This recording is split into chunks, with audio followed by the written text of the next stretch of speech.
पाक सऊदी अरब तारीखी मुआहदे के बाद वज़ीर आज़म शहबाज शरीफ की लंदन आमद से रिहाइशगाह पर लीगी रहनुमाओं ने उनका इस्तकबाल किया। बरतानिया आने से पहले वज़ीर आज़म ने जिनेवा में नवाज शरीफ से मुलाकात की, जिसमें उन्होंने दौरा सऊदी अरब पर ब्रीफिंग दी और दिफाई मुआहदे की तफसीलात से आगाह किया। इस दौरान दौरा कतर पर भी तफसीली बातचीत हुई। शहबाज शरीफ 2 दिन बरतानिया में क़याम करेंगे, जहाँ उनकी ओवरसीज़ कम्यूनिटी और ताजरों से मुलाकातें शेड्यूल है। वज़ीर आज़म इतवार को अमरीका रवाना होंगे, जहाँ न्यूयॉर्क में सदर डोनाल्ड ट्रंप से उनकी मुलाकात मुतवक्के है। शहबाज शरीफ 26 सितंबर को अक़वाम मुत्तहिदा की जनरल असम्बली से खिताब करेंगे। वो फ़लस्तीन सरबराही कॉन्फ्रेंस में शरीक होंगे। हरमैन शरीफैन की हिफाजत की जिम्मेदारी अजीम सादत है। पाकिस्तान और सऊदी अरब का स्ट्रेटेजिक दिफाई मुआहदा तारीखी संग मील है।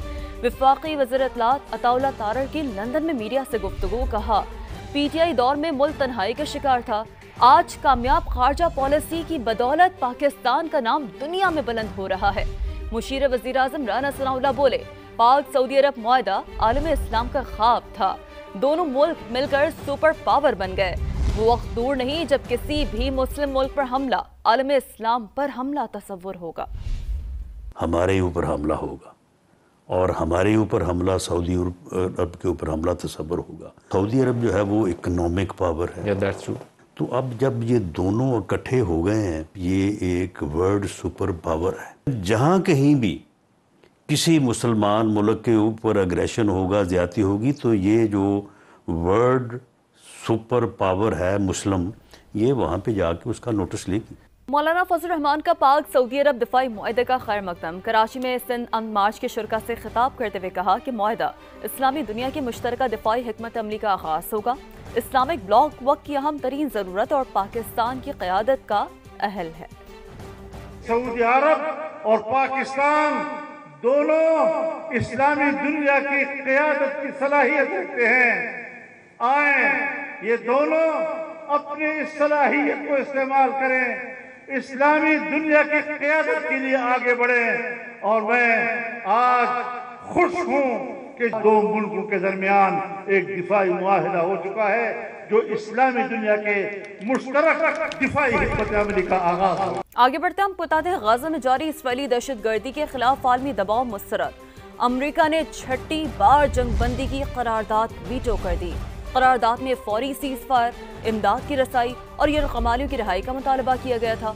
पाकिस्तान के मुस्तकिल मंदूब आसिम इफ्तिखार का सख्त रद्दअमल इक़दाम इंसानी अलमिया के तसलसल को मुमकिन बनाने के मुतरादिफ करार दे दिया। कहा 64,000 से ज़ायद फ़लस्तीनी शहीद, जबकि 400 से ज़ायद ग़िज़ाई क़िल्लत से लुक़्मा अजल बने हैं। ये इंसानी बहरान नहीं है, एक इज्तिमाई अलमिया है। हम खामोश नहीं रहेंगे। उन्होंने फौरी और गैर मशरूत जंगबंदी का मुतालबा किया।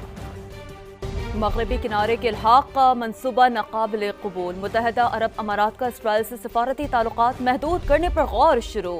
तल अबीब से सफ़ीर को भी वापस बुलाए जाने का इम्कान है। यहूदी बस्तियों की तामीर 2 रियासती हल के लिए खतरा है। गाजा में फौजी मुहिम के भयानक नताइज निकलेंगे, फ्रांसीसी सदर ने खबरदार कर दिया। उन्होंने एक बार फिर जनरल असम्बली इजलास में फ़लस्तीनी रियासत को तस्लीम करने का इरादा किया। उधर इसराइल के खिलाफ यूरोपीय यूनियन की पाबंदियों की हिमायत से मुतालिक जर्मन चांसलर ने वाज़ेह जवाब देने से गुरेज किया।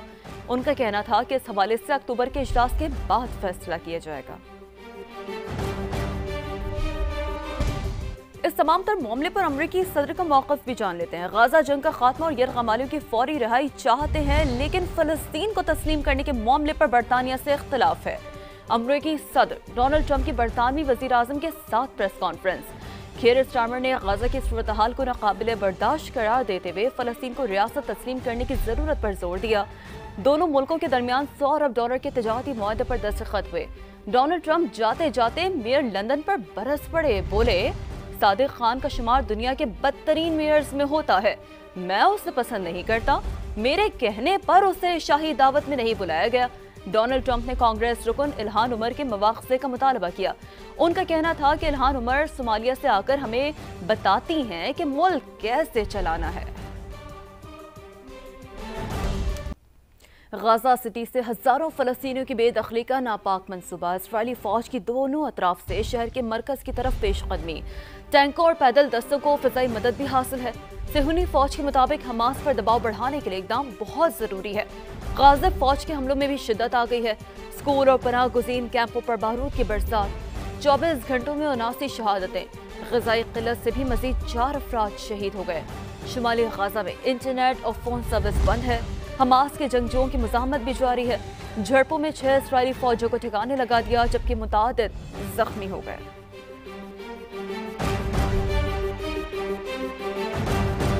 भारत को एक और धचका। नई दिल्ली में अमरीकी सफारतखाने ने फेंटानिल दवा की तैयारी में मुलव्वस भारतीय कारोबारी अफराद के वीज़े मनसूख कर दिए, क्योंकि वो फेंटानिल के बुनियादी केमिकल्स की स्मगलिंग में मुलव्वस पाए गए। दिल्ली में अमरीकी सफारतखाने ने वीज़ा मनसूख होने वाले अफराद के नाम जाहिर नहीं किए। अमरीकी हुकाम के मुताबिक ममनूआ अद्वियात की स्मगलिंग में मुलव्वस तमाम अफराद पर कड़ी नज़र रखे हुए हैं। उन्हें अमरीका में दाखिले की इजाज़त नहीं दी जाएगी। आगे बढ़ते हैं, आपको बताते हैं चमन में पाक अफगान बॉर्डर के पार्किंग एरिया में धमाका, 6 अफराद जमा। असिस्टेंट कमिश्नर चमन के मुताबिक धमाका खेज मवाद दुकान में रखा गया था। महकमा दाखिला बलूचिस्तान के मुताबिक शवाहिद इकट्ठे किए जा रहे हैं। धमाके की नौइयत मुहर्रिकात जानने के लिए तहक़ीक़ात जारी है। वज़ीर आज़म शहबाज शरीफ की चमन धमाके की मज़म्मत, ज़ख्मियों को बेहतरीन तबी सहूलियात फराहम करने, वाक़े के ज़िम्मेदारान का तयन करके उन्हें करार वाक़ई सज़ा दिलवाने की हिदायत। कहा, बलूचिस्तान में शरपसंदी फैलाने वाले अनासर सूबे की खुशहाली के दुश्मन हैं। शरपसंदों को मज़मूम मकासद में कामयाब नहीं होने देंगे।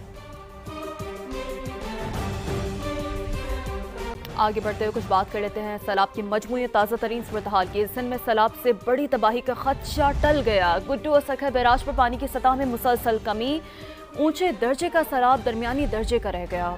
दोनों बैराजों पर 4 लाख से ज्यादा क्यूसेक के रेले हैं। अब आपको बताते हैं मुल्तान की बस्ती ओमवाला में सैलाबी पानी घरों में अब भी मौजूद है, जिससे घरों की बुनियादों को खतरात लाहक हैं। मजीद बात करेंगे मकसूद चौहान से। मकसूद, बताइएगा क्या सूरत हाल है? जी बिल्कुल, दरिया चिराब में आने वाले सैलाबी रेलों ने हर तरफ तबाही मचा दी है। मैं इस सब मौजूद हूँ कासम बेला के करीब बस्ती अमवाला में, जहाँ घरों के अंदर जो अब भी सैलाबी पानी है वो मौजूद है, जिसने घरों को तबाह कर दिया है। घरों की 4 दीवारी, कमरे, वॉशरूम तक जो है वो पानी की वजह से गिर चुके हैं और यहाँ पे लोगों का रहना मुश्किल हो चुका है। इस वक्त मुतासिन हमारे साथ मौजूद हैं, इनसे बात करेंगे। हर तरफ तबाही थी गई है जी। तो इतने पहले आया सी 18 पानी थले ऊपर नहीं आया, जरा ये 14 से ज्यादा पानी है। घर डूब के घर तबाह थी गए, हर शे तबाह थी गई, हर शे लुढ़ गई है। यहाँ पे पीने तक का साफ पानी मौजूद नहीं है, जबकि घर का एक हिस्सा जो है सैलाब की वजह से बैठ गया है। और यहाँ के जो मुतासरीन हैं हुकूमत से इमदाद की अपील कर रहे हैं कि हुकूमत उनकी माली इमदाद करे ताकि उनका घर बन सके और वो वहाँ पर रह सकें। जी, अपडेट के लिए शुक्रिया आपका। अलीपुर की नवाही बस्ती बहारे वाली के चारों तरफ अब भी सैलाबी पानी मौजूद है। मुतासरीन ने राशन और चारे की फराहमी की अपील की है। बात करेंगे मलिक सज्जाद से। मलिक सज्जाद, बताइएगा क्या कहना है मुतासरीन का? जी बिल्कुल, इस वक्त मैं मौजूद हूँ अलीपुर के नवाई इलाके नजरवाली हट्टी के करीब बस्ती बहारे खां में। यहाँ पर सैलाब का पानी बस्ती में घुस चुका था। यहाँ के जो रिहायशी हैं उन्होंने छत पर बैठ के खुद की अपने बच्चों की जान बचाई है। अब इनके पास कोई इमदादी टीम नहीं पहुँची। इनके जो जानवर हैं वो भूखे हैं, इनके छोटे छोटे बच्चे भूखे प्यासे हैं, खवातीन इनकी बैठी हैं भूखी प्यासी हैं। इनकी बस्ती के चारों तरफ जो सैलाबी पानी है वो जमा है और छोटे बच्चे बीमार हो रहे हैं। इन्होंने अपील की है वज़ीर आला पंजाब से कि खुदारा हम भी यहाँ पर इंसान बसते हैं, यहाँ पर हमारी आके मदद की जाए।